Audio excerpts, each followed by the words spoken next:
Welcome everybody to Bond Better Best.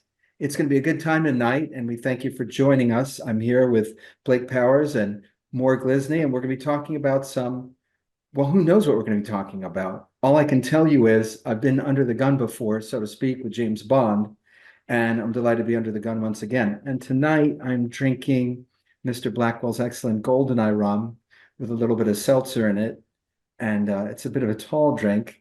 Or maybe it's the other way around. Maybe I have a lot of seltzer and just a little bit of Goldeneye rum. But Morgan, why don't you start telling people at home a little about who you are, your collectibles, where you're calling in from, and welcome to the Von Better Best Show. Well, I'm calling from Maple Ridge, BC, in Canada, which is about an hour east of Vancouver, BC. And I've been a Bond fan since mid-70s. I grew up watching the Bond films on ABC television, which I'm sure a lot of people did back in the day. And then in the late 70s, I went to a James Bond film festival in West Vancouver, or was it North Vancouver? I can't remember. Anyway, and I saw Goldfinger on the big screen, and it just blew me away. And first of all, it had the opening, they had the pre-title sequence, which ABC didn't have, and just seeing it on the big screen, just being overwhelmed by it, right? Just blew me away. And I had always been a Bond film, a fan up until that point, but never hooked on the series. That sunk the hook in me, and I was hooked. And then I got into collecting maybe a couple of years later, when my friend opened up his trunk, his chest, and it was full of Bond stuff. And I go, what? What is this? I've never seen this before. Oh my God, I love it. And now I'm a collector. So that's essentially it. And I met Matt in 2017. We went to Jamaica together, and it's been a blast ever since. And I'm so happy to have met Matt and took on all these events and meeting all these other Bond fans from all other parts of the world, and being social media on Facebook and in the Bond community and talking with all these other Bond affectionates all over the world. It's just been an amazing experience. I appreciate that. And we see by the background in your room behind you on Zoom that you are quite the Bond fan and collector. Do you have a favorite piece that's behind you? Maybe not in your whole collection, but Well, yeah, something you we can see on screen. probably see it over the shoulder. This is my right shoulder, and it's up there on the cabinet. It's it's one of my favorite pieces. It's from 1966 by Triange, and it's the '007 underwater battle game between Largel and Bond.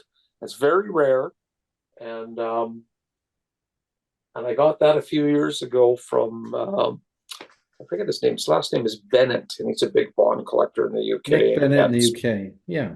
Yeah, and he had an extra one. He put together through pieces, and it's complete. And I said, "Sell it to me," and he did. And so it's an old and rare game, and that's one. I have a Thunderball lunchbox with a thermos, which is very nice and collectible piece. I have the original Dr. No casino plaques lent by the Ambassadors List Circle Ambassadors Club to the production of Dr. No, which I got hooked up through Matt to get those, and those are very special. And there's a lot of stuff. I got probably too much stuff here. I got to start weeding it. Super. Well, we have some super. You're super, Morgan. We have some super fans on this call, and in future episodes you might be co-hosting with me. There's so much to talk about Bond, and that's why we started this. So Blake, please introduce yourself to the audience and to us, and let us know a little bit about your Bond fandom. That'd be wonderful. I appreciate your enthusiasm. You've been enthusiastic to call in on this show all week. It's an unscripted show, and we're going to go crazy and live. Yes, definitely. So I'm Blake Powers. I have an Instagram at Bond Life Chicago. I'm from Sycamore, which is about an hour and a half straight west of Chicago, so more in the suburbs, but Chicago is where I usually tell people I'm from if I'm traveling. That's just an easier way to know where I'm at. Bond fandom, Morgan asked me earlier, I'm basically ever since I can remember. So my dad's also a big James Bond fan, maybe not as big as I am, but that led me to watching the movies as I was growing up, maybe even a little bit younger than I might have should have been. But one of the first movies I ever remember seeing in theater at all was GoldenEye, that being the first Bond movie I saw in theater, of course. And it just kind of grew from there. Another thing, I've always wanted to be a police officer ever since I was little. And obviously, it's not the same thing as being a secret agent, but there are things that correlate with that. And so some similar interests with that. And now I've actually become a police officer. I've been a police officer now for just shy of 8 years. And with that, I am lucky I get to go to different types of trainings or get to see different things that make me feel a little bit more like I'm interacting as Bond, while also getting paid for it. So that's kind of a blessing as well. As far as my collection goes, it's a little bit all over the place. I like to focus on some of the style, but also affordable versions of it. So it might not be the exact same piece, but something that looks very similar or something that Bond might have wore. Today I'm wearing the Royal Yeah, Filmwear Enjoying Death shirt. And indeed. then also to keep it Skyfall related, I am enjoying some Macallan 15-year with ginger ale. I can't drink it just straight on the rock. But the ginger ale makes it It's a pretty sipping enjoyable. scotch. Yeah. Um, and then on top of that, I like posters, just like Morgan. I'm running out of room in the wall that I have all the posters in. I don't have it behind me Em here. agrees. And yeah, I'm just happy to be here, happy to meet you guys for the first time, and happy to talk Bond any given day. We're delighted, and you fit right in with the group in terms of we have uh, one fan, Dan McCruden, who started the same way. He does police work in San Francisco. He's attended Hmm. something like 16 or 17 events with me and my wife, Janine Sherman. He's very avid. And I've met a surprising number of people from FBI, CIA, NSA, and they all started with Bond or Uncle or Alias or 24. And no matter where they fall Right. politically, right or left, conservative or liberal, they love James Bond and they love to talk about James Bond. And some of the events we've done in the past, the real world alphabet agency people and police got to meet James Bond and meet Jaws and meet and the fictional folk, the actors love meeting the real folks from the CIA, the real heroes from the FBI, and they all love meeting James Bond. So it's a lot of fun. And we'll get back to you in a minute. But Frank, do you have audio feed? If not video, Frank Wilson, are you Well, there? can you hear me? Yeah, we can hear you just fine, and I, audio is just fine for tonight. well, no, I'm trying to get my camera to work, but for some reason, will not let me start video.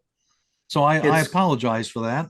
It's quite all right. Frank R. Wilson needs no introduction, but he Yeah. should get one. He's the host of What's the Score podcast, which just surpassed 100 episodes, and they are rife. They are ripe with Bond luminaries. So tell us just about some of the Bond people you've had on your podcast, Frank. It's tremendous.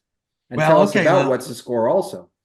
Well, let's be fair. You were the 101st guest, so you're one of the top people on the list of the guests that have been on the podcast uh, that have a Bond flair to it. Goodness, the list is too many to mention, and maybe I should have written it down, but the names that occur to me are people like David Sarisky, Joseph Darlington. I was really pleased to talk with John Altman, who had worked on GoldenEye. And in fact, we did the world premiere of his cue that he wrote for GoldenEye. It had never been heard before. So I was really proud of that. Let's see, Raymond Benson, a famous author that's written Bond novels. Stephen J. Rubin, who had written a great book on a behind the scenes of James Bond and whatnot. Oh goodness, I'm going to forget some Paul names. Scrabo, Yeah. John Barry. Well, actually, yeah, it's true. Actually, Yeah. had an interview with John Barry back in 1981. There's a long story. I won't bore everybody with it, but if you listen to the podcast, you'll understand it. And I was it's one of my proudest podcasts, I guess, if you will. And it's interesting. By far, the most downloaded episode was one that I did recently with three huge John Barry fans, and the topic of the podcast was who really wrote the James Bond film theme. Excuse me, who wrote the James Bond theme? And I think it was a very balanced, honest, straightforward discussion about it. Both in favor of Barry and maybe not in favor of Barry, but it got twice the downloads of any other episode that I've done. I'm really proud of that, and it seemed to really strike a chord with people. So those are some of the guests that I've had. I was hearing some of your other guests.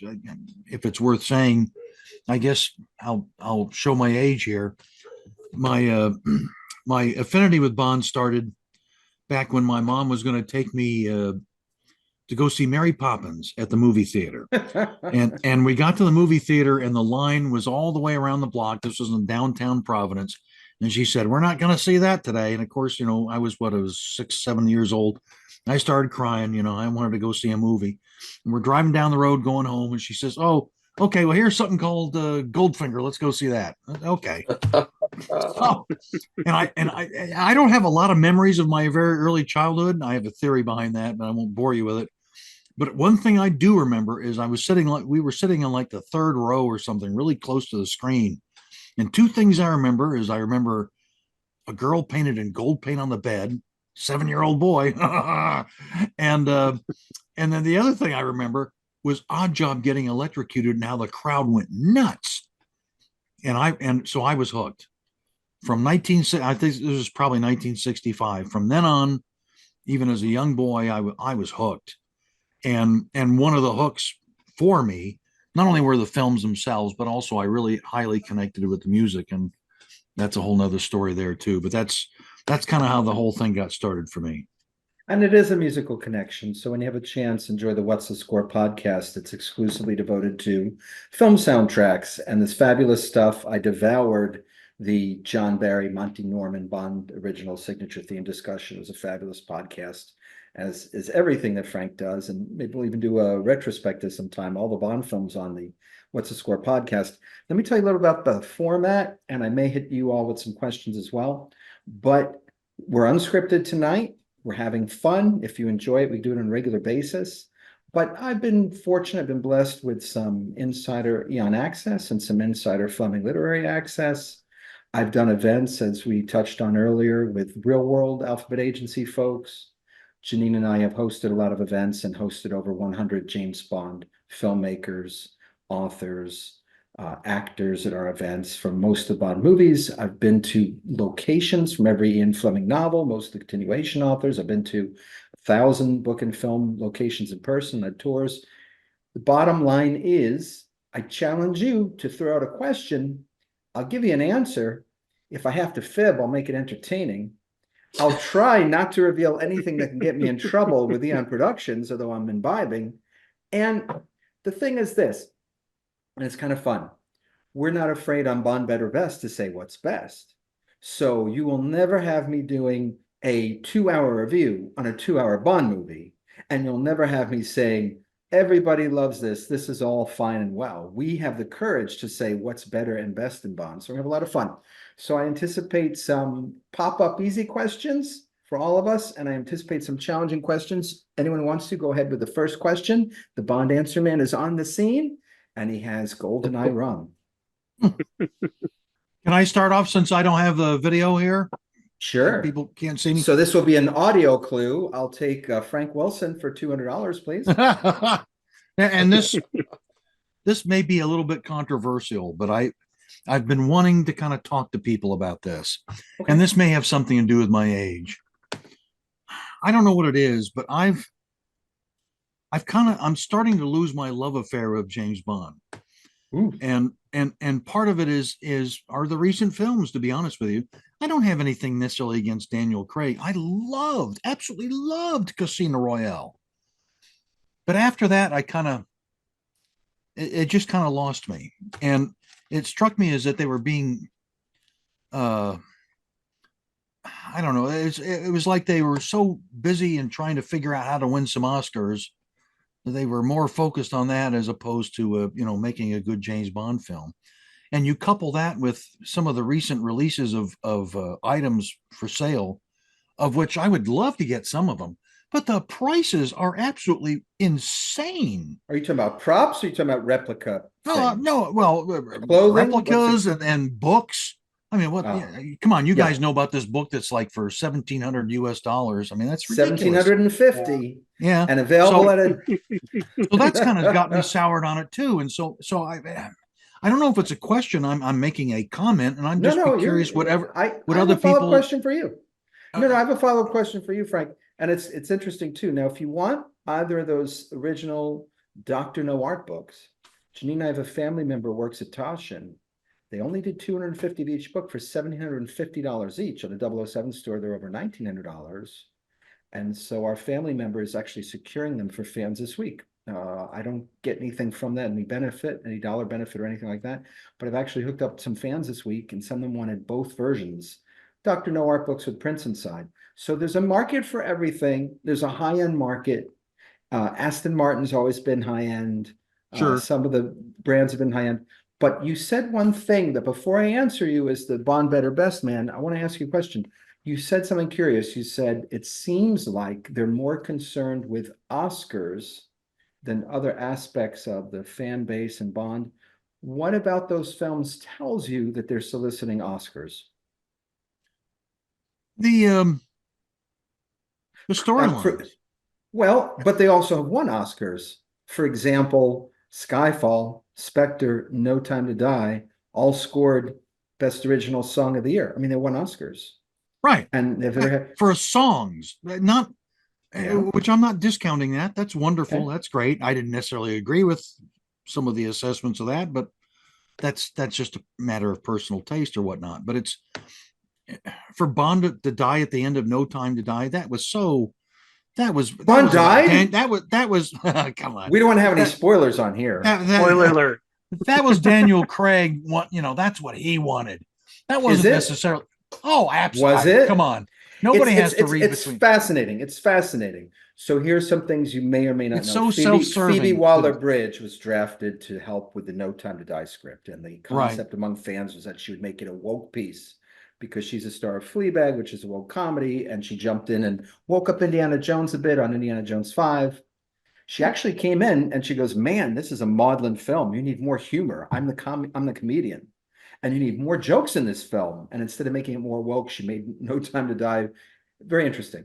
I would say this to help you put a concise ribbon around it. And often I'll credit myself for being brilliant about Bond, but this is Janine Sherman's comment, and it's stuck with me ever since. And my wife Janine said the Daniel Craig films, and this was before there were 5 of them.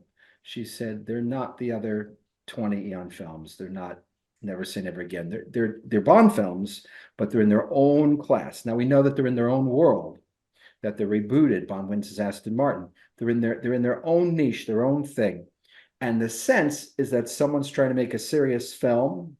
Raise your hand if you disagree, but someone's trying to make a serious film rather than what was Cubby's and Harry's original intention as producers. Let's have a fun, explosive, over the top, almost a spoofy film. That's just oodles of fun. And so Bond takes a serious turn with Timothy Dalton, with Pierce Brosnan, but he still has the same formula to his film. And they chucked out the formula on some of these. They chucked out the formula. Does that help scratch where you itch and make sense of it? Daniel Craig definitely had script input. So did Rogers. So did Tim. Even George Lazenby and Sean Connery had script input. And they wanted to make a serious tonal film. By the way, I would throw out, I wouldn't hesitate to, one of the reasons you really enjoyed Casino Royale, Frank, is so much of the best material in it was originally Ian Fleming material. Correct. And then they walked away from that. And then they brought some interesting Ian Fleming material in No Time to Die. Pretty wild.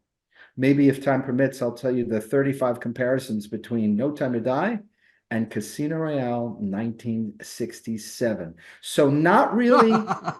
It's true. It's true. I know. I believe you. You've heard it from me on your podcast, but not to dissuade you. Again, yours is more of a comment than a question. I would say maybe as fans, instead of going, "Oh, they just want Oscars. They want to be auteurs. They want to be artists."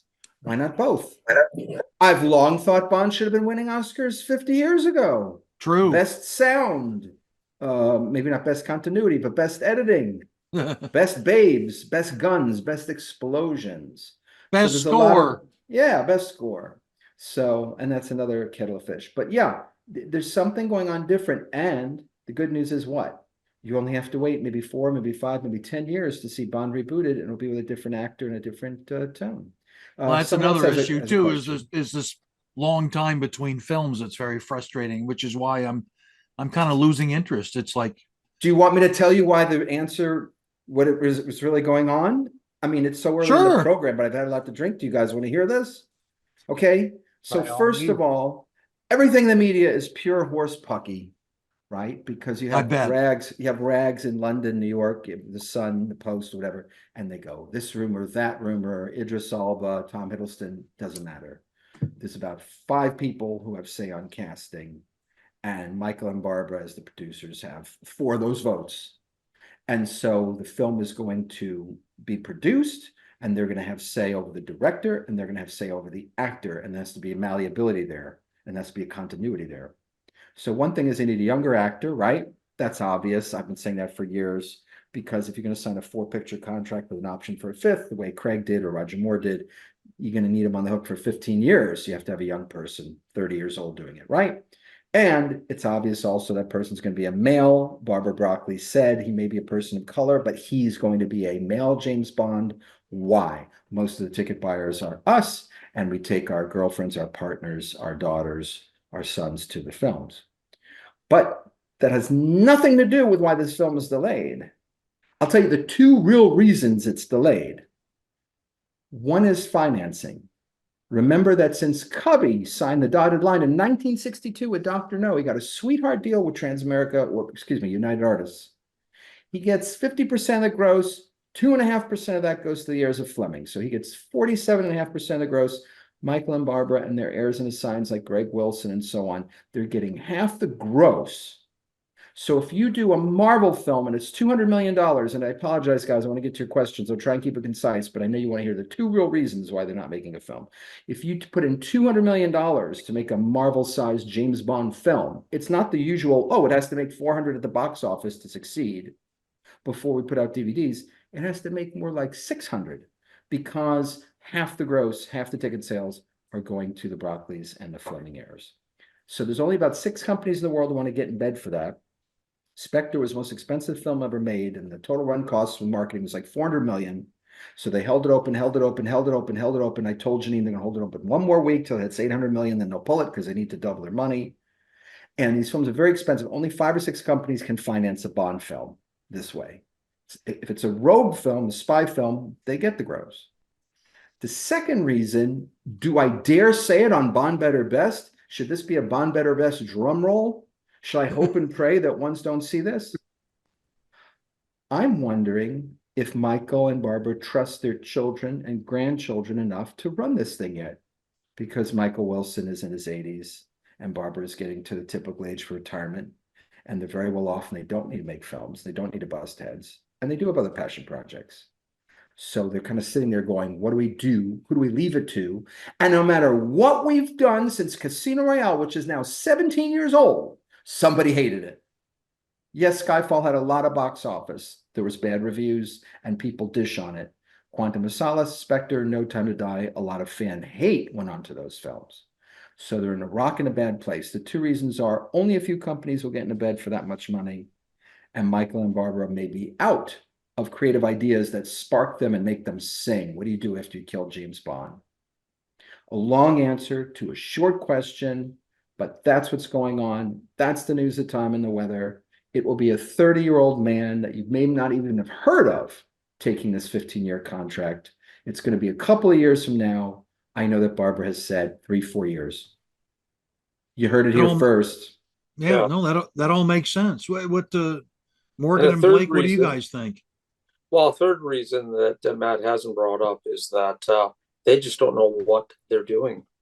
And Right. and that is very true, because John Cork had dinner with Barbara Broccoli some years ago, and asked her, well, do you guys, what's happening? Do you know what's happening? And she said, I have no idea.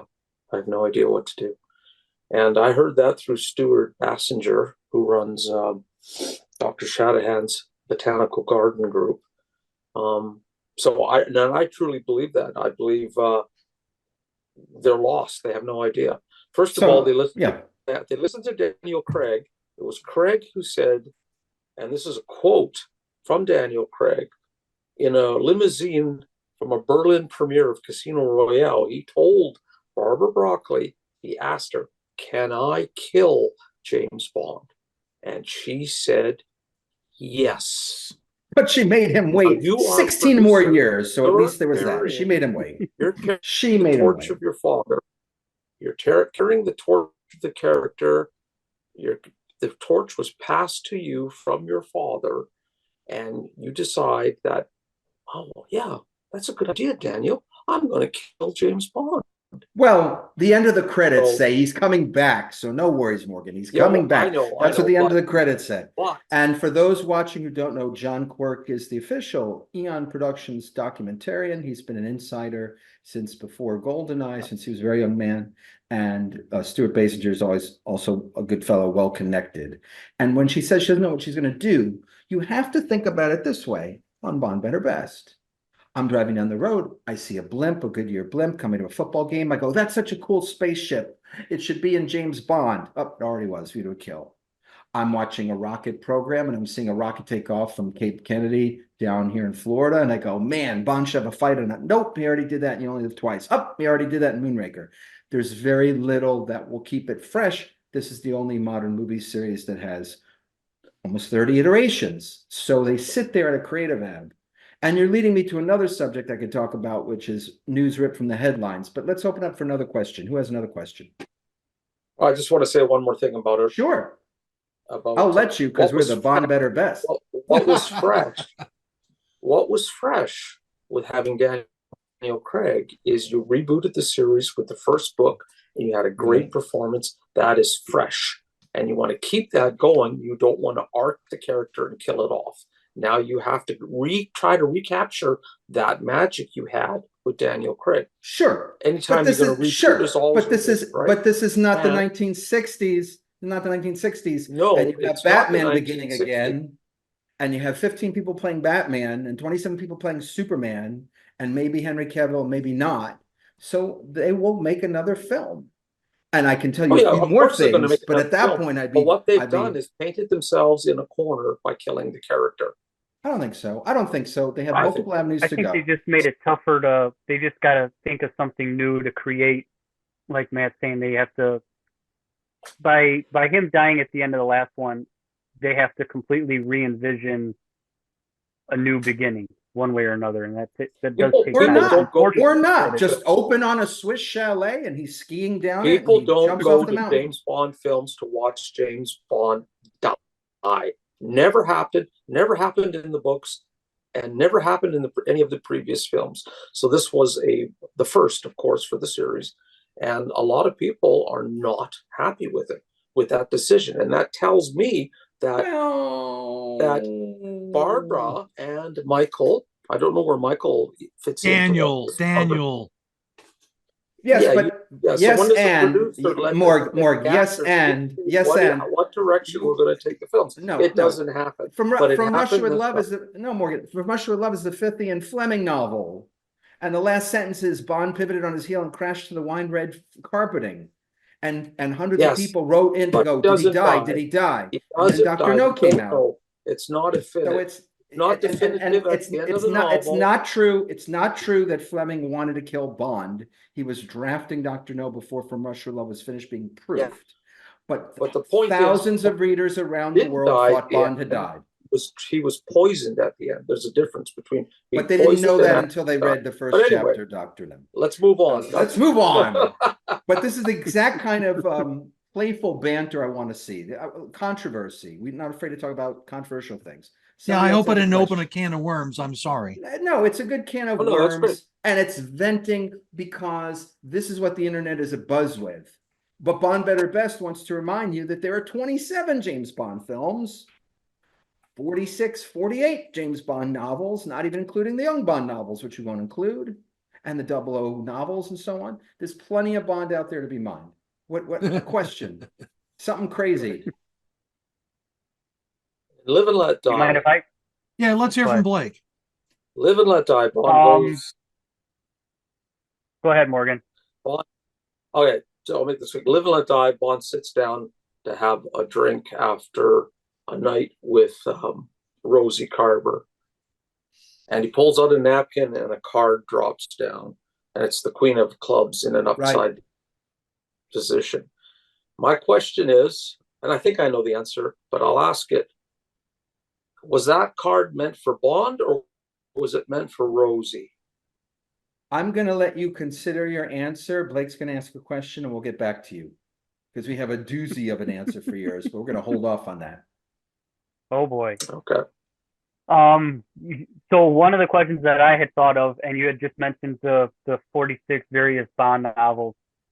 If you were to be able to pick any of the continuation novels to go off of for a future Bond film, what would be that Bond continuation novel for you? Well, are we talking from what's going to translate to the screen or literary base? Because I have to tell you, hands down, with respect to my friend Raymond Benson and Mr. Gardner, who's passed, but whom I was friendly with, Christopher Wood's novels were to die for. James Bond and the Spy Who Loved James Bond, comma, the Spy Who Loved Me, James Bond and Moonraker. So they're not Spy Who Loved Me and Moonraker. They are movie novelizations. 7 of the Bond films have been made into movie novelizations. Christopher Wood has none of the excesses, none of the corny humor that's in Moonraker. It's more serious, but he writes almost as a pastiche of Fleming. It's like reading Fleming. So it'd be great to see those turn into films, but they already were films. Right. So short of that, I'm going to say none of them, because only Raymond Benson really plumbed the depths of let's make the novel feel more like a movie. Yep. Some of that was him, some of that was Glidrose giving some counsel, that kind of thing. I don't know how many of the continuation novels are tolerable or filmable. I'd say the better ones are like Fleming, You Live in Bond's Head. In Jeffrey Deaver's Carte Blanche, if you've read that one, Bond is quite a clever boy. And as in other Jeffrey Deaver novels, he MacGyvers his way out of situations. So he doesn't need Q gadgets. He needs this, which is always pleasant to see. Because in Fleming, he needs this, or he needs this, or he needs to be calculating like he's a Goldfinger. There's some definite good ones out there, but a lot of them you'd say, if that was a film, I don't think anyone would go to see it. How about, again, we're not answering your question per se, but we reserve the right to shift the question or goalpost shift here at Bomb Better Best. How about doing You Only Live Twice the way it was meant to be as Ian Fleming's novel? Because at the time it was considered unfilmable as a novel because it was too intense, too dark. Right. Morg loves that novel. I love that novel. One of the most cool things we ever did was we were in It's a London great and went to novel. spots from the novel. So it's a fabulous novel with a. It's the producers always say we've gotten everything out of Fleming. That's not even remotely true. And if you name any of the Fleming books, I can tell you a half dozen things that would play well on the screen. That would be amazing that they haven't gone for. But every line of dialogue, and this may lead to your fatigue with the Craig films, every line of dialogue has to further the plot. You can't come over here and watch Bond at home and his Scottish housekeeper making him eggs, because even though there's undercurrents and a relationship there and she's mothering towards him and she knows what he's up to and he hides it from her and he's a bachelor and he's set in his ways and all these other things that make a really cool drama, it's not action. So maybe, Bond will find its way that way. Do you have a favorite continuation novel, Blake, that you like the most? I think, and I agree with you, I think that the Benson ones would probably translate best.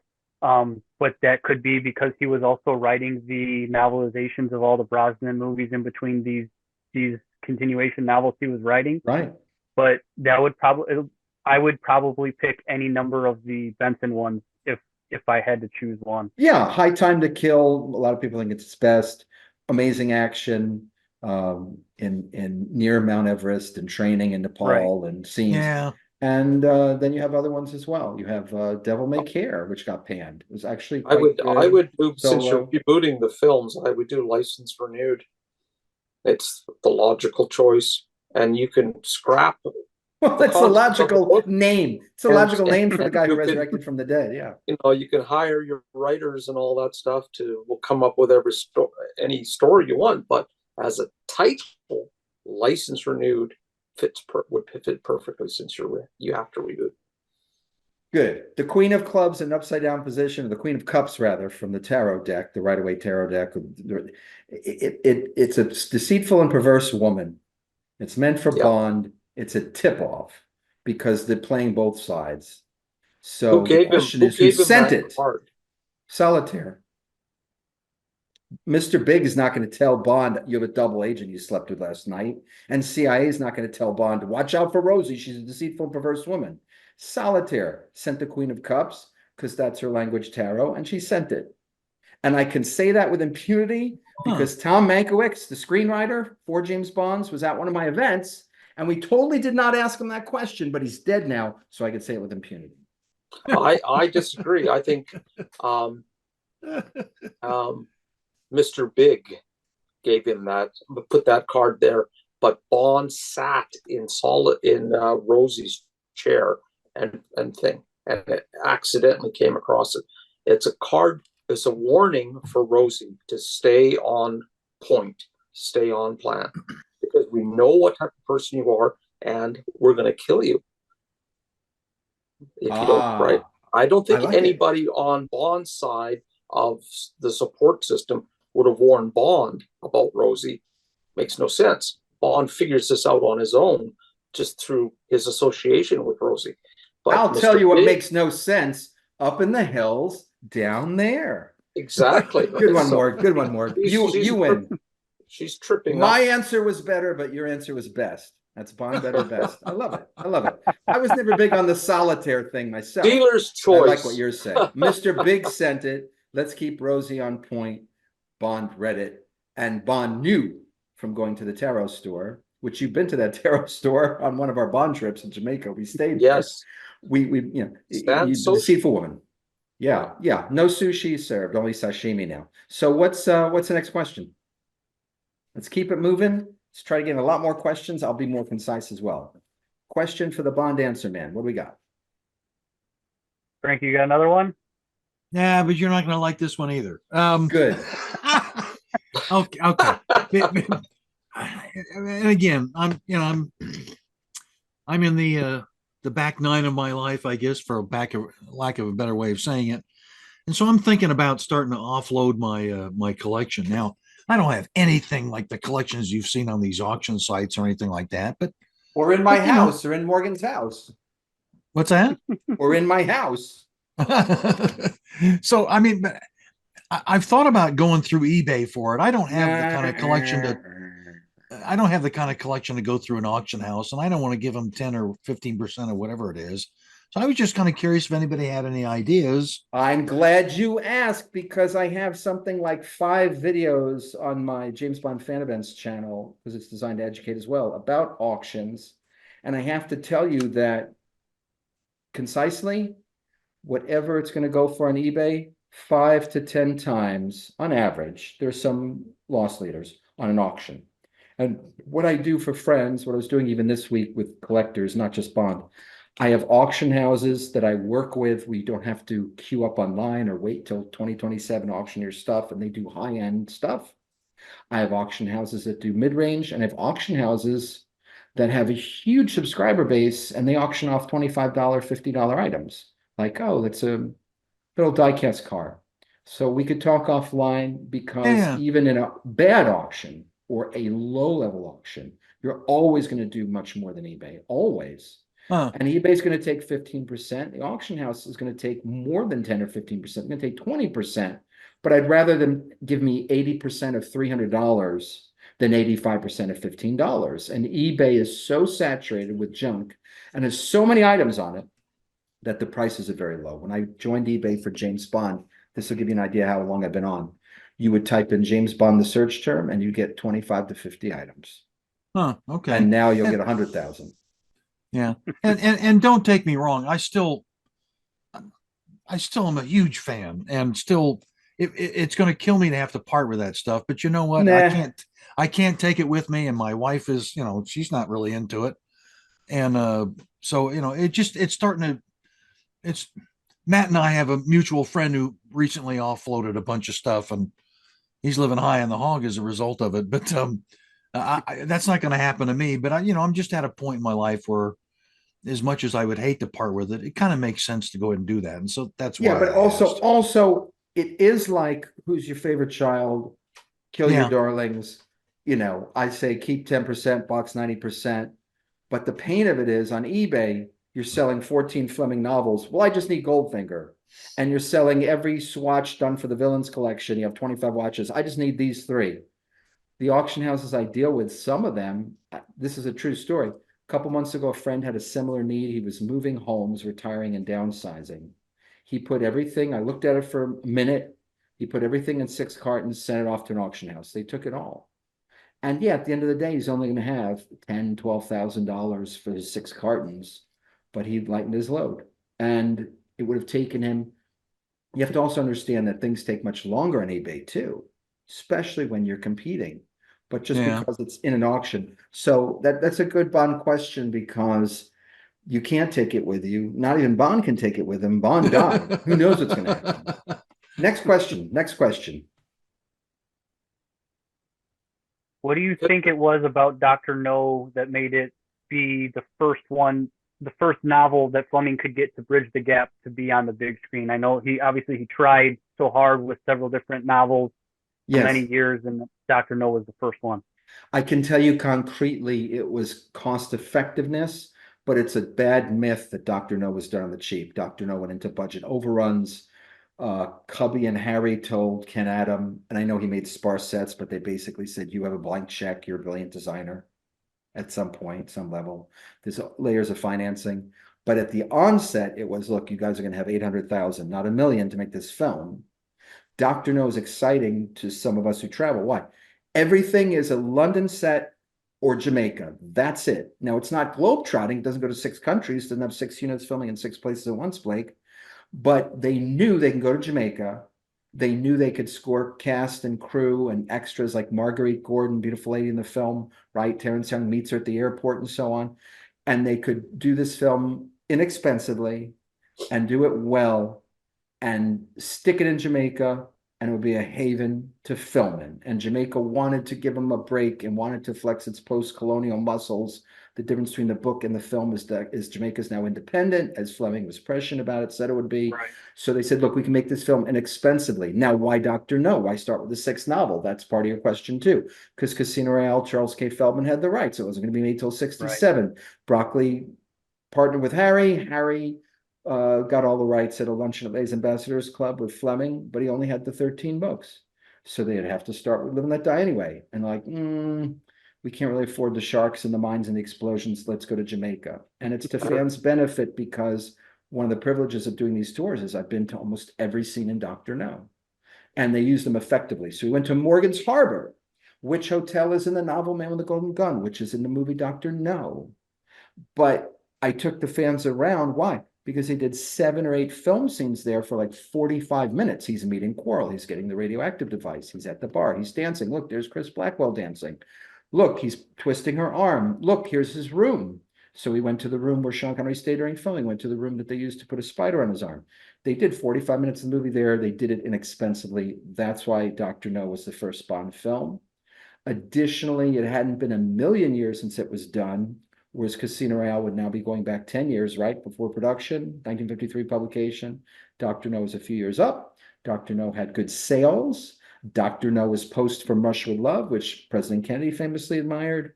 So people knew this book and they knew the story, and they went in primed to see the film. Great question. Why Dr. No? And Why not? just to note that they had considered Thunderball, but it was under litigation at the time. Oh, and yeah, they because it had would have draft been much scripts more, for it. They had draft scripts for and it. it would have been much more expensive, of course, to Right. do that. So Right. Thunderball, we omitted that part of it, but Thunderball, they had numerous draft scripts of Thunderball. And with what Kevin McClory and others were proposing with Underwater, it was going to be this enormous undertaking. So Dr. No's budget about $1 million from Rush of Love 2, Goldfinger 3, Thunderball going upwards of 4. And then you only have twice, the wheels just came off. And the sales were 30% down from Thunderball and the height of Bond Mania. Isn't that a shame that the height of our fandom for the general public was in 1966, 65? That's a shame, right? And we started to approach those heights with some of these recent films, but not nearly what it was. You have to remember this was it. This was everything. And Star Wars is maybe the only other film that's been as impactful on this culture as Thunderball. Yeah, good question. And I have a question. Why Yes. didn't they film On Her Majesty's Secret Service after Thunderball? Why they were considering it, but why didn't they do it? Directors, because first of all, Eunice Gayson told me on the phone when we were talking before she passed. When she was brought in for the first Bond film, Terrence Young, who was very influential, and we have so many influential people, Ken Adam and so on, and John Barry, but Terrence Young said, darling, the recurring joke is in every film he's trying to sleep with you and get with you, but he can't because he has to put on his hat and go to the mission.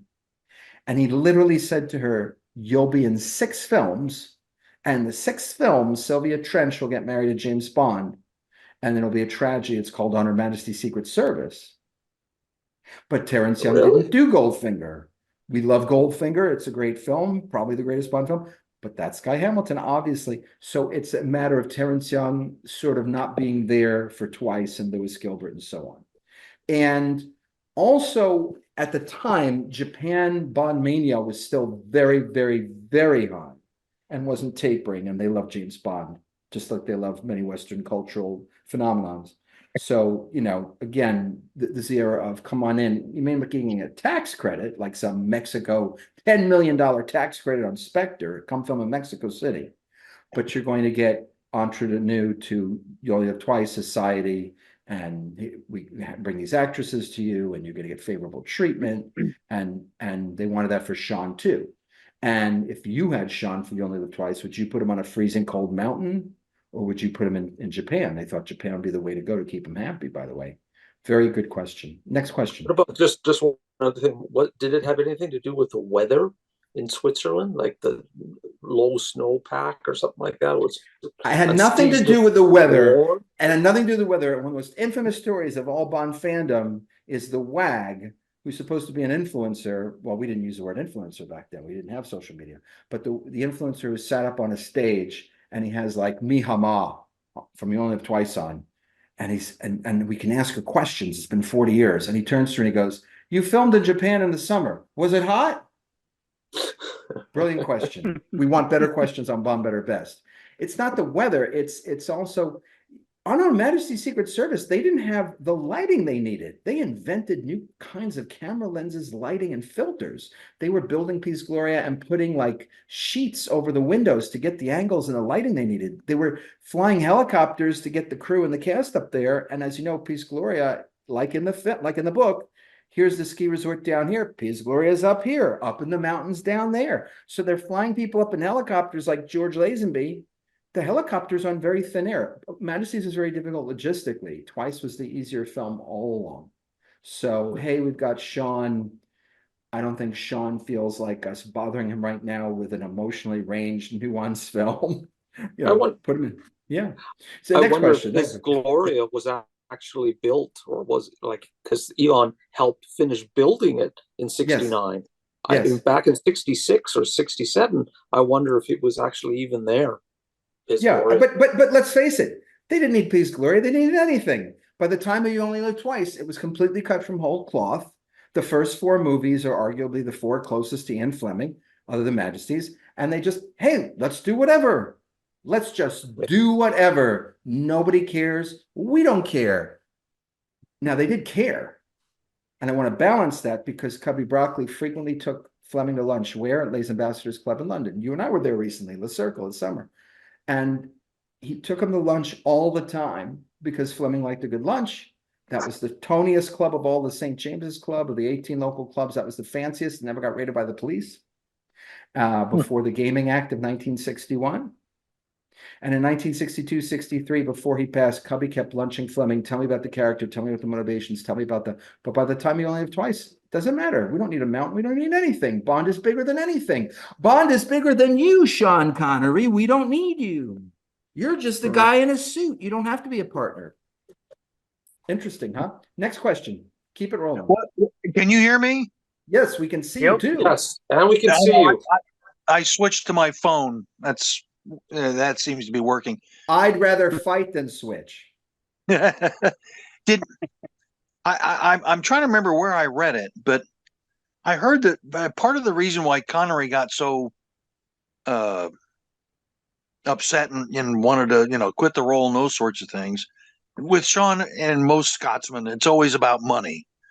And what I had read was that he had heard or someone had told him or whatever that Dean Martin was getting paid more for doing Matt Helm films than Sean Connery was, and that was what, quite Okay. frankly, pissed him off. Have you heard that? No. Sean Connery was pissed, and he was almost pissed on, as the famous story goes, because it was him the story was first told on. Someone was standing next to him in a urinal. They were both using urinals, and the guy Right. turns to him and goes, "Aren't you Sean Connery?" But that relates to the issue. And the issue is this. I'll try and tell it concisely as the Bomb Better Best guy.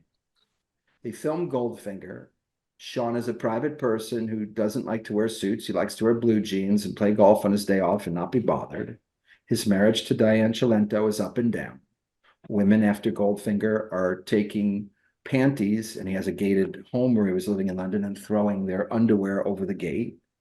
And he didn't like the publicity, he didn't like being under that microscope in the view of the telescope. So they told him actually this: we're going to do Thunderball in the Bahamas, which Bond made the Bahamas. Nobody went there. It was a tax haven for British wealthy folk. Ivor Bryce was there. Fleming would visit there. That's why he set novel there. We're going to go to Bahamas, Sean. The media won't be able to catch you there. The media won't be able to see you there. There were 200 media in Nassau. Some of them came over on rowboat.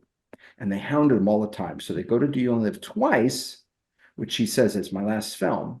They hire two sumos to be his bodyguards and keep the paparazzi away. One of the sumos is paid off. And he starts taking pictures of Sean. And the final straw was he was in a urinal. And the window, the skylight above him opens, and someone leans over and they start taking pictures of him in the urinal. He didn't like the media press. He didn't like the spotlight. I don't know if it was about the money per se as much as he felt it was about equity. And apparently he told the fellows early on, I'll do 12 films, but you have to make me a partner. And they never did. How they bought him off is fascinating. Do you all know how they bought him off? When he said he wanted to be a partner, they said, wait, I have to use Cubby's voice, right? You can have 25% of all the toy sales in the United States. 25% of the toy sales in the United States, that's not a good deal. Oh, wait, the Aston Martin DB5 by Corgi, the silver birch Aston Martin from Goldfinger, has never been out of print since 1965. They made 100 billion million of them. Sean was owed millions of dollars. He wasn't getting it because, like all film profits, they devoured it on what we call the back end, and he wasn't getting paid. So he sued them. He was the first actor ever to go against a major studio because he's suing United Artists, Transamerica, Cubby, Harry. He's suing them. This was completely unheard of. He settled with an NDA. He couldn't talk about how much he got. Then he immediately bought a castle on a golf course in Marbella, Spain, because he was owed like hundreds of millions of dollars from toy sales.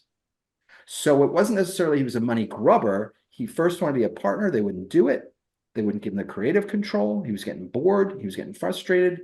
He wanted to be breaking out. He's inarguably the most pedigreed actor as far as getting out of that Bond box and making these crazy films like The Hill and winning an Oscar and so on.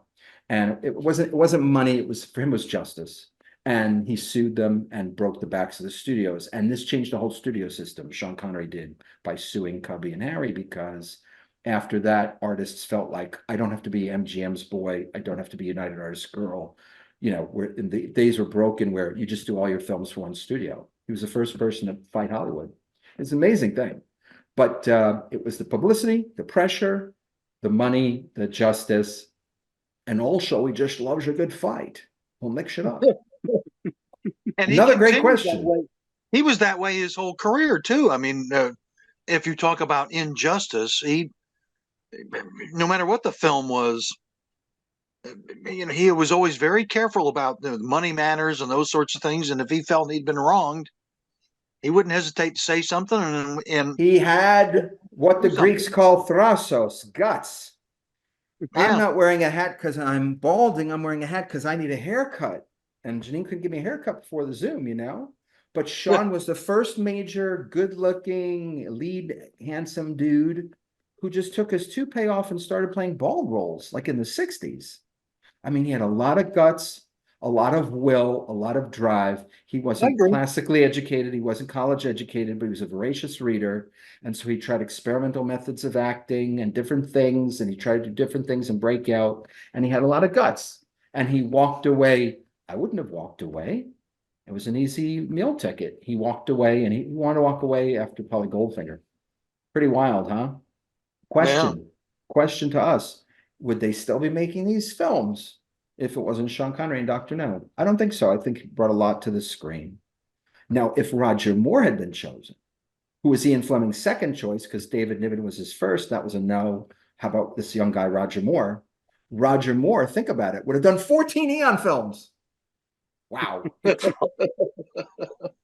Next question. You don't have to ask your own question. You can say, my friend said. Blake has a question. I can smell it.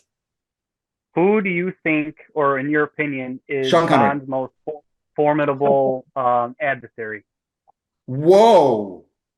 Some say Bond's most formidable adversary is the devious, psychotic, energetic, and scene-chewing. Who is it?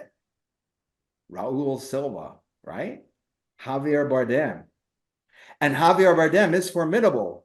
He has some guys in orange jumpsuits. He has a helicopter, and he has a bunch of computer servers that are the quietest computer servers you've ever not heard. And he can walk and talk. He can walk 3 minutes towards you and tell you a story about rats. Some say he's the most formidable. And I love it when fans go, Silva's the best, Silva's the best. I go, that's funny, because like take Robert Davi, Franz Sanchez. He owns a country because he has the president. He has a military because he has a tank. He can kill ninjas. He has a colonel. He has Stinger missiles. And in his bank, which we're going to visit on the Mexico City tour this year in October, he's laundering 10 million a day, which is how much in a year? $3.5 billion. And that's in the 1980s. So he's Bond's wealthiest enemy other than Goldfinger. And he can fly a plane, seduce women. He's a cool dude. So some say Franz Sanchez is the best adversary. I'm going to go tonight, and I reserve the right to choose my mind in the next, or change my mind in the next 5 to 6 seconds. Goldfinger. And one of the cool things about Goldfinger that makes Goldfinger is this. Bond respects him, his intelligence. I apologize, Goldfinger. Your plan is quite brilliant. I mean, he's a super mind. And Goldfinger, of course, is the only Connery villain who's not with Spectre, which makes him interesting and compelling. And in the novel, that's definitely there, that Bond disdains Goldfinger as a human being. The man's disgusting. But as a mind, he's tremendous. And that's also in the mold, as you know, from the books, Mr. Big and Dr. No and so on. So Goldfinger maybe is, you know, and again, that's the issue. The issue is you sit there and you go, man, the Dalton films, the later Roger Moore films, you got to love Max Zorin, but some of the Craig films, it's kind of cool that they're kind of henchmen, but where are the big villains? You have these huge villains in Goldfinger and Thunderbolt, but that's 50 years ago. And I have to tell you, I look now and I go with some retrospective, I go, wow, Skyfall's a really good movie, and I like Silva. I spent 2 hours in the theater the first time waiting for his boss. I'm like, he's got to have a boss. There's no way this guy with a helicopter and 10 guys is the big guy. Doesn't make any sense. Also, he's doing a plot that Electra King did, and you only have twice. The World Is Not Enough. I'll attack MI6 and I'll shame M for past sins. We haven't done that plot in 10 years. Interesting, huh? So it's interesting. I would say as a fun choice, Silva, if you're going to be stubborn about it. Franz Sanchez, if you're going to be cool about it. Goldfinger, if you're going to be classic about it. But the worst villain of all, the fans, if they don't make a film in the next 5 years. We're going to tear this thing down. Right. Anybody else have a favorite villain or semi-favorite villain? I'd say And Red it better Grant. not be Red Grant. From Russia with Love. He had Bond dead to rights. Is he a villain or a henchman? Well, he's I'm sorry. He's a villain. Hench person. He's a henchman. He's a henchman. I would say Blofeld, because Blofeld has been, head of Spectre for a Who's the number best Blofeld, Morg? Who's the best Blofeld on screen? uh, I'd have to say Telly Savalas from On Her Majesty's. I wouldn't have said that a few years ago, an American actor, but If my demands are not met, I'll proceed with the whole extermination of I don't forms think of life. I mean what I say. I'll do what I claim. Anybody else have a different Blofeld? I was excited about Christoph Waltz, two-time I Oscar love winner. Christoph Anybody else? Waltz, I but I just thought don't he think played- they utilized him as much. But anyway, back to Red Grant, that fight that I was Bond trying to has steer on the away from train Red Grant. and if Bond doesn't get that throwing knife out of the briefcase, Bond's a goner. And I think that was one of the best choreographed fight sequences in the whole series. And which Craig film evokes that? Which Craig film homages that train fight? Spectre. That's Spectre, yeah. And just like Red Grant, Spectre's the first time that Daniel Craig's Bond get his butt kicked. I mean, he's scratched up and he's cut up and he's glassed up. I was watching Quantum of Solace today to pull some stuff for a Bond thing, but he gets his butt kicked by Hinks. And as you're saying, Red Grant puts a real suspense into the film because he has Bond dead to rights. Good pick. Anybody else have a different Bond villain that they enjoy? I'd agree with you where it's Sanchez has definitely got the whole picture and Goldfinger's a mastermind. I also agree with Morg where Red Grant, physical wise, he's definitely the most equal to Bond, but I also agree that he's more of a henchman. He's not the mastermind behind this entire plan either, unfortunately. What about Stamper? Now, Stamper, by the way, was the original Renard in the next film, World Is Not Enough. Stamper couldn't feel pain if you've read the Raymond Benson novelization. That's why when he stabs him in the knife in the thigh, he just groans. And he says, "I owe you an unpleasant death, Mr. Bond." He's like a Red Grant, right? So it's interesting how many Red Grant remakes they've done and how many Goldfinger sort of remakes. Frank, do you have a favorite Bond villain or villainess, we should say? Not that hasn't. Oh, Uh-oh. okay. Villainess? Yeah. Listen, my heart goes pitter patter. Fiona Volpe? With a yes from Thunderball. How did I know? I don't know. Did we talk about this already? No, but when you say what your first Bond film is and your 7-year-old crush is, I know that your 9-year-old crush is Fiona Volpe, who has more agency than anybody except Xenia Onatopp. She doesn't take any crap. She runs the men. She tells Bond where to get on off the bus. He can't just seduce her. She's not a Mary Sue. She's one of the strongest female characters in movie history and of her era. So Fiona Volpe is a fan favorite for many, and she's also a nice-looking redhead. Luciana, people fawn over her still. Thunderball had the best looking women in the entire series. Wait a minute. I'm sorry. Is that true? Huh? Is that true? Bond Better Best says it may not be true. It could be true. Well, any other questions? But yeah, my opinion is always right. That's why it's called Bond Better Best. No, I'm just kidding. I'm just kidding. Yeah, I do have a question, and I'd like to hear from all of you on this. I don't know what it is. I happen to be a big fan of Man with a Golden Gun. I like that movie. It's a Bond movie. What's not to like? It's Bond. Well, I know that, but I mean, and I'll grant you the slide whistle, that was a mistake. However, you take that out, and J.W. Peppers maybe a little bit over the top, but nonetheless, that to me was Rogers. He looked the best in that film. He was really fit. He looked great. A lot of people talk about that scene with Maude Adams in the hotel room where he slaps her and stuff. That's not what Bond would do. I don't know. I thought that was a great scene, and I thought Roger pulled it off. And yet everybody always talked about how, it wasn't. And Roger didn't pull that off because that's not what his character is like or whatever. I'm just kind of curious what you all think about the film just in general. Blake, Man with a Golden Gun?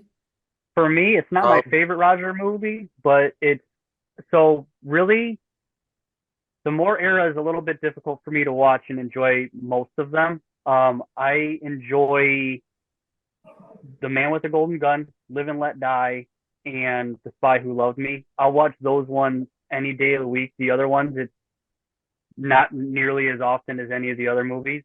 So I definitely like The Man with the Golden Gun. And I guess even speaking of villains, again, Scaramanga is definitely a formidable opponent.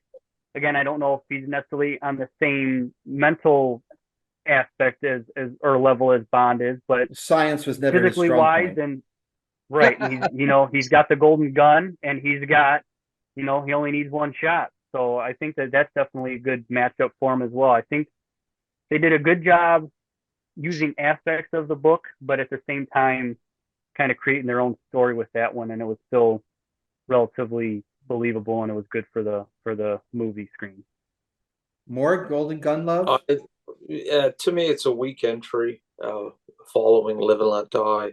You know, trying to toughen up Roger Moore with his slapping Maud Adams and twisting her arm and all that. It just didn't feel right. And they realized it later with The Spy Who Loved Me, and they let Roger Moore play to his strengths as an actor. The music was really good. John Barry didn't like the score at all. They were rushed to put it out in 1974. Maybe they should have waited a little bit longer and got it out in 75, but they wanted to capitalize on Roger Moore's success with Live and Let Die, and they wanted to get him in the theaters as quick as they could. I think maybe they rushed it a bit. It's not a bad film. It's not a great Bond film. It's my second least favorite Roger Moore Bond film, although I love some elements of it. I love Christopher Lee as Scaramanga, Maud Adams, and Britt Eklund and all that stuff. I love the J.W. Pepper. Maybe they went a little bit overboard, but that comic touch that he has, Clifton James, was really good. And I was quite happy to see him back. But no, it's a bit of a miss for me, but I still enjoy the film. Don't get me wrong. I still enjoy it. You're going someplace that angels fear to tread. At this point of the game, I'd rather have them rush Bond films than take their time to craft them. And think about it, what it'd be like to be back in the day, as some of us were. Film coming out every 2 years, every year. And the thing is, the score is good, maybe even underrated. It's got a lot of the theme, which is missed in a lot of the films now. John Barry did that score in 3 weeks. 3 weeks. I'd still be writing the first musical Quaid and trying to remember where the quarter note goes. Tremendous, tremendous songwriter. And of course, he wrote the theme, greatly the theme.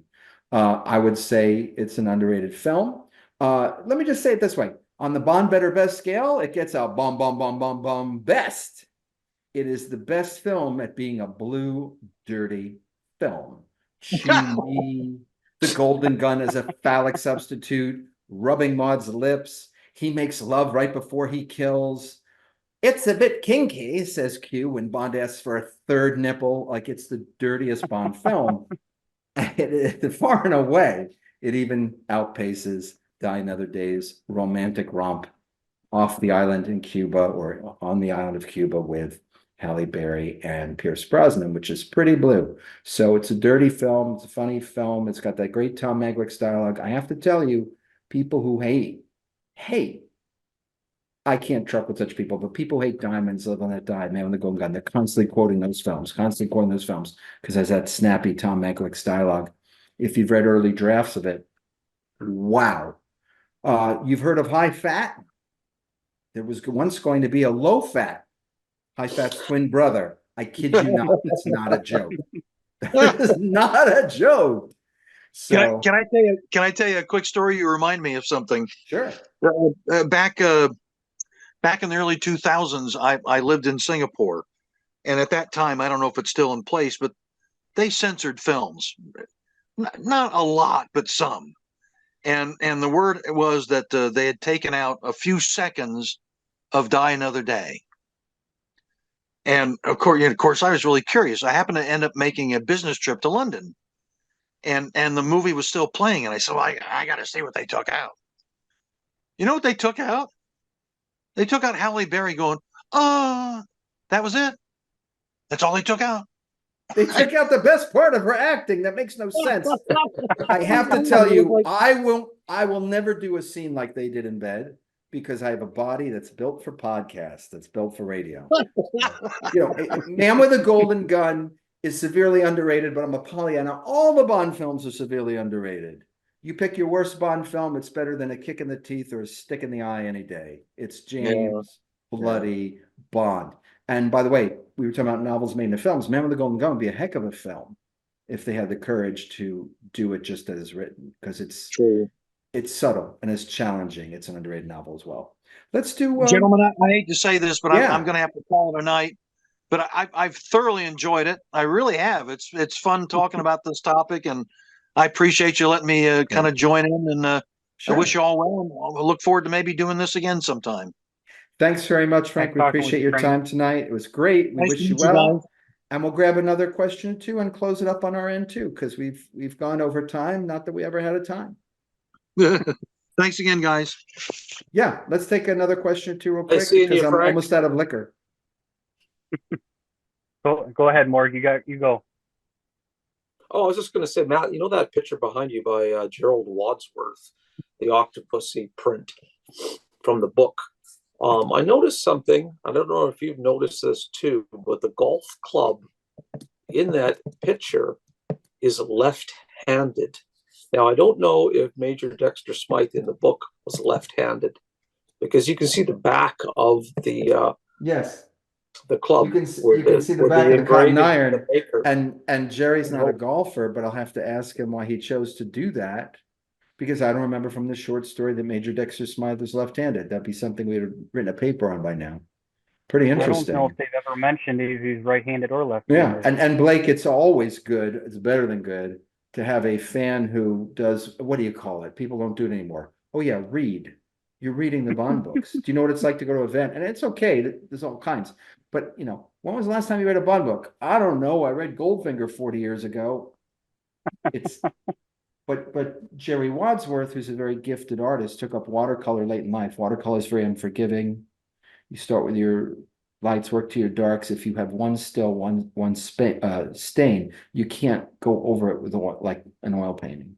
And Jerry thinks about a Fleming title for weeks, which he's read many, many times, comes up with a still life scene that encapsulates the action. We see the golf club, we see the diving mask, we see the gold bar that Dexter Smythe has stolen, we see Pussy, the octopus, and he comes up with a scene, and then he's a brilliant artist, and he does a lot of filming work. His site is jamesbondart.com. Yeah, beautiful work. Good observation. Good observation. But what you should have done is phrase it as a question, because I really wanted a tough question tonight. These are kind of softballs. And you should have said, why is that cotton iron left-handed? Okay, and then it'd be why like, did oh, Gerald oh, oh. Wadsworth? Well, Because maybe he I can paints answer using a that mirror. one. He paints using a mirror. I was going to say because All right. I hit golf left-handed, so maybe it was making it so that I could pick up that club. Well, I'm left-handed too in golf, so no problem. There you but go. Just, Blake, do you know what Those Morg's images are right out of golf the book. nickname is? Do you know what Morg's golf I- nickname is? I do not. Mr. Smooth. A tremendous thrill. Two birds. Nothing like two birds. nothing. It's just nice to gather fans. We were in Jamaica. We went to Ian Fleming's home course. Our greens fees were paid. There were 6 of us. It's an old school course. You had to have 6 caddies, whether or not you're walking or karting. We get to the 14th hole, and you don't realize you've been going uphill gradually through 14 holes. And then you're hundreds of feet above the ocean in Jamaica and you're golden eye. It was amazing. But Morg, on a par 3, was pinned high on the right. Couldn't see his head. I'm up on the green, which is elevated. Again, you're going up. I couldn't see anything. He was like in some bunker, and he holes out, and he has this really nice, relaxed back swing, and all the Jamaican caddies go, "It's Mr. Smooth, Mr. Smooth," and Sounds it's sort of well like deserved. Winton Kid in torture, That like was lots of Mr. fun. Smooth will torture you now. Yeah, I birdied the first par 3, and then that was that was a par 3 too, wasn't it? I had both par 3s. Yeah, that was lots of fun, and it was great having great company on that one. And, He it's too bad we says, could only do having wiped the 14 floor holes with everybody because else. we ran out of time. He says, having wiped everybody out. Yeah. Well, Fleming usually only did 14 holes because he had to get in his schedule. Remember, If he was in Jamaica, January and February, he wrote 2,000 words a day. He'd get up in the morning, he'd have his eggs and his ackee fish. He'd go for a swim or a scuba or a snorkel or swim naked off Goldeneye, where we've been. He would have a couple of doubles with lunch. He'd write 2,000 words. He'd have a couple of doubles. And when they asked Sebastian Faulks, who wrote Devil May Care, did you follow Fleming's routine since you're a pastiche? He said, yes, I did everything he did except being in Jamaica, the snorkeling, and drinking the liquor. I wrote 2,000 words a day. It was great. The reason he only played 14 holes is he smoked 70 cigarettes a day. Some people say that Kevin McClory killed Ian Fleming. I say it could have been the 70 cigarettes a day and a fifth of liquor, but I'm not a medical professional. One more question and we'll wrap it up for the night. Here we go. Make it a really tough question. Just ask me something you've always fantasized about wanting to know about Bond. And as Bond Better Best host, I will fill it in and make up a good answer.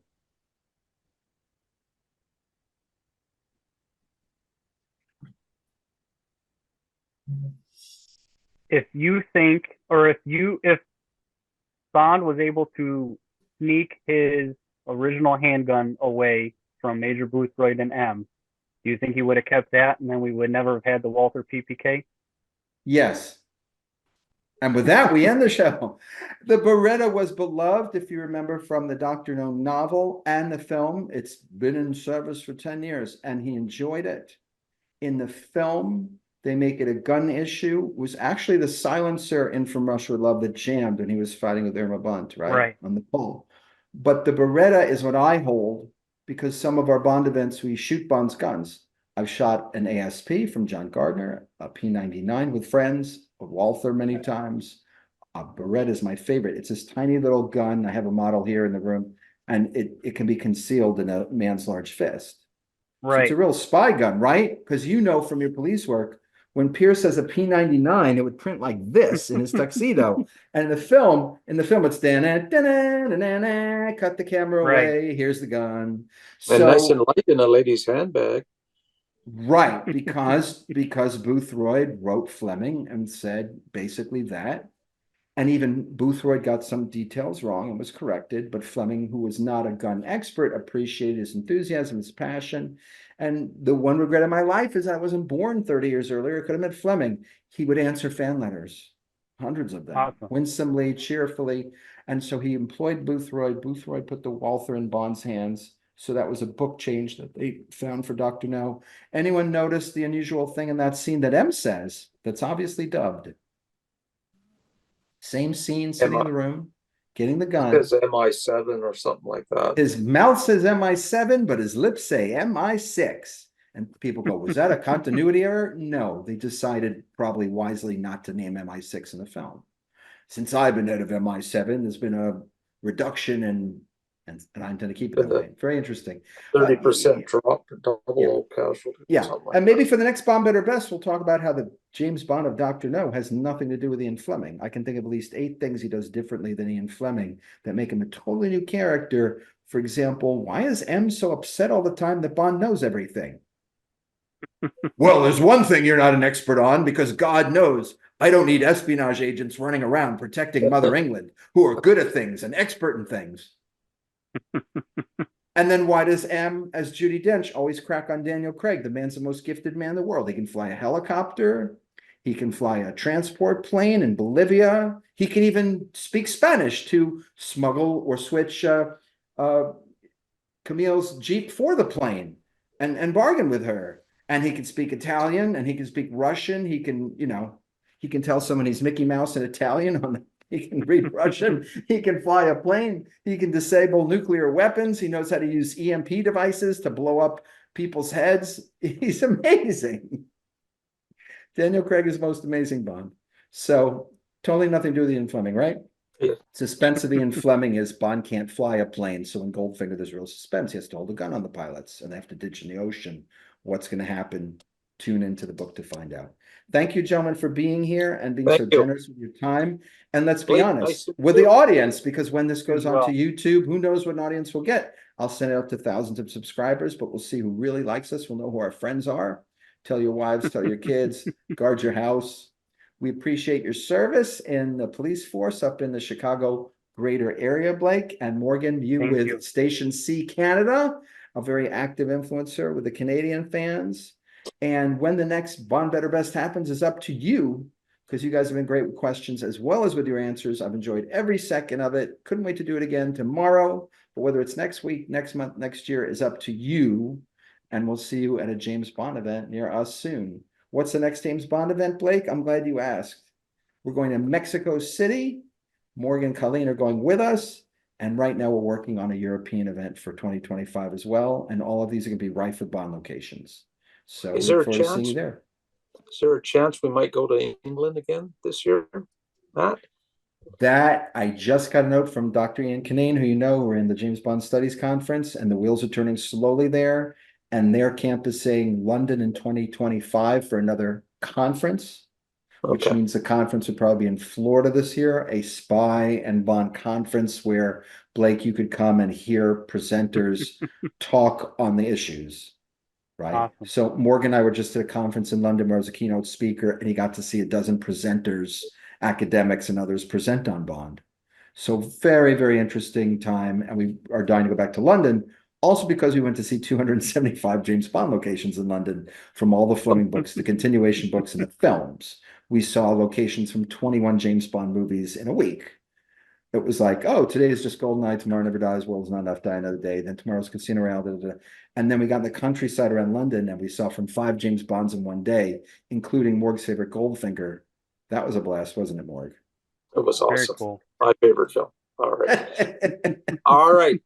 Thank you, guys. You gotta Gotta fly. meet. When you gotta fly, you gotta fly. And I Yep. have a thing Nice meeting you, tomorrow. Morgan. Gotta fly. I have a thing tomorrow. I can't Nice remember. Oh meeting you, yeah, Blake. a job. I have to go back to work. Blake, thanks a million. It was delightful to meet you. Thank Great you. insights. Nice Want meeting to you talk to you too. more about Fleming as well on the books. And we'll see you all soon. Thanks for joining us. Have a good night. everyone. And for Bond Better Best, have a good night, a good day, and a pleasant tomorrow if James Bond is in it. We'll see you.